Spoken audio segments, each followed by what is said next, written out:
کشمور کے علاقے گہلو پور میں پولیس کا گرینڈ آپریشن، ڈاکوؤں کے متعدد ٹھکانے میں اسمارٹ کر کے آگ لگا دی۔ کچے کے داخلی اور خارجی راستوں پر ناکہ بندی، موبائل فون سروس بھی بند۔ صورتحال کے پیش نظر دریائے سندھ پر بننے والی گھوٹکی کندکوٹ پل کی سیکیورٹی FCC کے حوالے کر دی گئی۔ فیصلہ آج کرنا ہے اگر بچے کو کل چلنا ہے۔ ملک بھر میں انسداد پولیو مہم کا آغاز کل سے ہوگا۔ پہلے مرحلے میں بلوچستان اور پنجاب کے 37 اضلاع میں بچوں کو پولیو سے بچاؤ کے قطرے پلائے جائیں گے۔ دوسرے مرحلے میں خیبر پختونخوا اور سندھ کے اضلاع میں پولیو ویکسینیشن ہوگی۔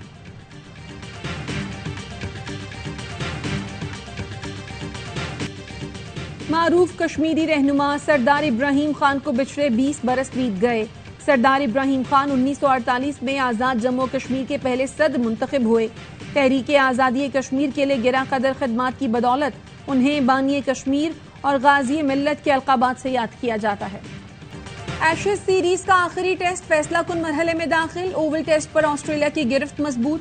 384 رنز ہدف کے تعاقب میں آسٹریلیا نے 3 وکٹوں کے نقصان پر 238 رنز بنا لیے۔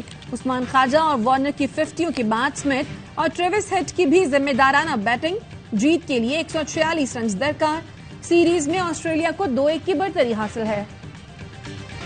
پاکستانی اسٹریٹ چلڈرن فٹ بال ٹیم کی ناروے میں مسلسل دوسری کامیابی، ناروے کپ کے سیکنڈ راؤنڈ کے لیے کوالیفائی کر لیا۔ کپتان توفیل شنواری اور عبدالوہاب نے ایک گول سکور کیا۔